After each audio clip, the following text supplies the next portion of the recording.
It's happening! Sony just announced a more than an hour-long PlayStation 5 gameplay stream called The Future of Gaming for June 4th, 1 PM Pacific time.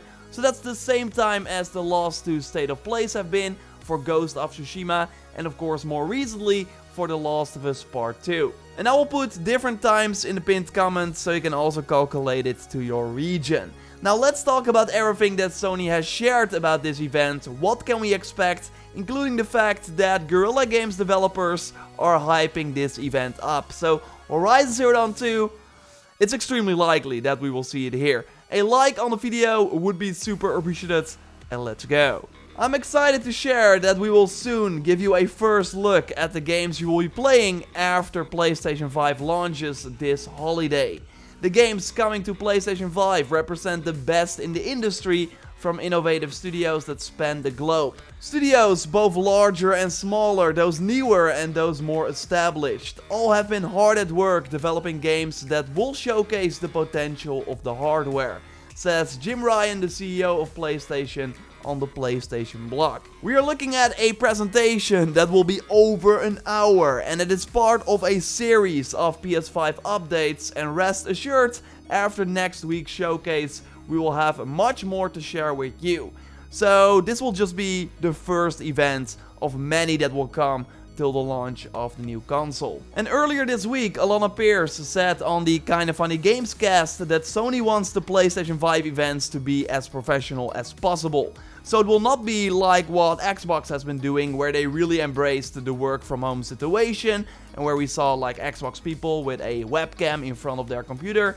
Nothing wrong with that, but we should expect a more polished stream from Sony, likely comparable to the State of Play. And many Guerrilla Games developers are already hyping this event up. We got senior Quest designer Blake tweeting "Join us," implying that Guerrilla Games is likely also part of it. And Richard Out, lead animator, is also tweeting about it. The tweet has been deleted, maybe he got a little too excited, and I get it, like it's been more than 3 years now since Horizon Zero Dawn. They've been quiet this whole time, so it's finally time. I totally think that we will see Horizon 2 during this event.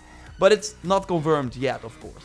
Jim Ryan, in an article with GamesIndustry.biz, notes that we are thinking that it is time to give the PlayStation community something new, something different, that can really only be enjoyed on PS5. Implying that while Microsoft will launch their exclusives on the Xbox One and Series X, like Halo Infinite, Sony will have first-party games that are only playable on the PlayStation 5, just like Horizon Zero Dawn 2, as was already rumored. The lineup of games that we will present at and around launch does not appear to be meaningfully impacted in any way whatsoever, so no game seems to be delayed, despite of course developers working from home. So Godfall, that we will totally see during this event, will be coming at the launch of the PS5. Bluepoint Games of course made the Shadow of the Colossus remake and are now working on a PS5 game, likely Demon's Souls remake. I also think that will be a launch game, so I also expect to see it here. I totally think we will get something Gran Turismo related. It's been 3 years since the last game, and racing games are a great showcase title of course for new hardware.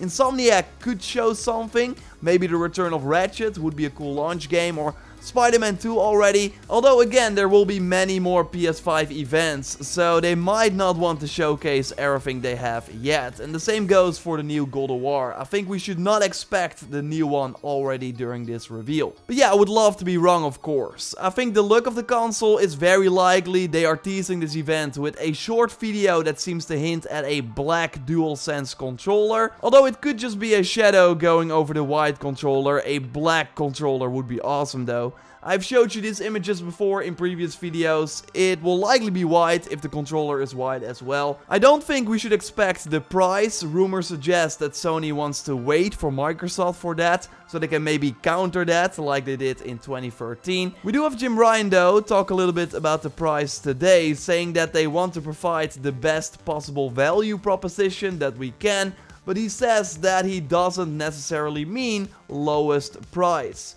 already hinting at the fact that the PS5 will likely be quite expensive, as the specs already suggested as well. I still think that $500 is like a safe bet, but I think we have to wait for confirmation on that, and it will not happen during this reveal. And don't worry, because if you do not plan on getting a PS5 immediately, Sony also said that they want to serve the PlayStation 4 community for several years after the launch of the PS5. So maybe not big exclusives like Ghost of Tsushima and The Last of Us Part 2 really seem to be the final big PS4 first party games, but we should totally expect big PS Plus updates, like next month we got both Call of Duty and Star Wars Battlefront 2, pretty big.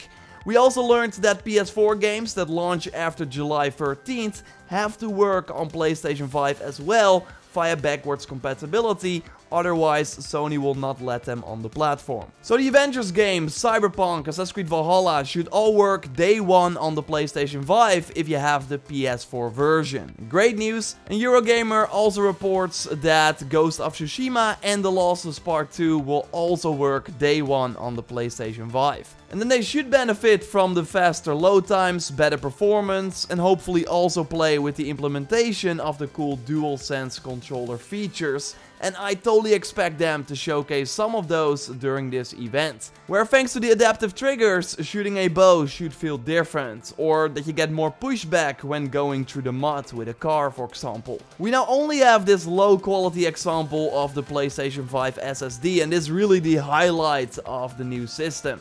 So I totally expect them to showcase more examples of the insane load speeds or the non-existing load times, so you can really jump into a Godfall game in 1 second and have your friends join in 1 second as well. So it's really that drop in and drop out co-op. Is this where we see that rumored Silent Hill game? They did have a very curious Dead by Daylight promotion. I actually made a big video talking about all the games that we should expect during this event that I will link to at the end of this one, for if you haven't seen it yet. Jason Schreier notes that we should expect both first and third party games. I totally think that this is also where we see the new Call of Duty, for example. Marty Sleva on Twitter made this interesting list of the titles that we saw during the PS4 reveal event. Maybe Square will be teasing the new Final Fantasy here, or at least show the engine of a next-gen Final Fantasy game. Would be awesome. Is this the place where we see Resident Evil 8? It would make sense. As I showed you before, Capcom is planning to release multiple titles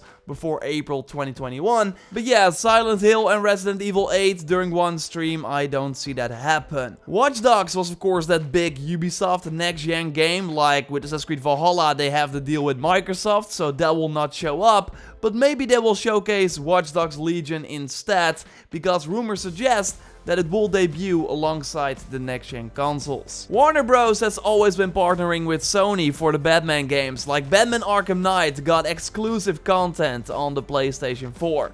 Maybe we see that Warner Montreal Batman game here, or Rocksteady's game already that is likely only made for the next-gen consoles. The Harry Potter game was also planned for a reveal this summer. Like, Warner has a ton of upcoming big games, so I would not be surprised if we saw at least one of them during this PS5 event. Overall, Sony does not want to make the mistakes that Microsoft did and actually show gameplay during a gameplay event. The company is putting together a presentation of games that showcase the PlayStation 5 in action, says VentureBeat, who predicted the event date before it was announced. And they actually now note that some third-party games may have to sit out because Sony wants games that are actually up and running on real PlayStation 5 hardware, or at least a real dev kit. If a third-party publisher has a multi-platform game running on PC, that's probably not gonna cut it. We might also see the UI in action and how you can quickly go from Netflix to a game or have multiple games running in the background at the same time. Something that Microsoft actually already showed as well. During the PS4 reveal event, we already saw the UI, so I would love to see the PS5 UI already during this stream. We should be able to see multiplayer lobbies already from the menu, or quests that you have to do in single player games, so you know what the next objective is before you boot the game up. They want us to be as excited for this event as we were in the E3 auditorium, so it should be a big one. I will be live reacting to it and make of course a ton of videos about all the announcements, including focused on Horizon Zero Dawn 2. I really can't wait. It's been so long. I can't wait to see what this game looks like. I think we will be blown away. So subscribe to miss nothing regarding the PlayStation 5 reveal. A like on this video would be super appreciated. And again, totally check out that more in-depth video on all the games that I think we could see during this PS5 reveal event. I'm curious to hear your take in the comments down below. There's also a giveaway for a 2020 game in the pinned comment.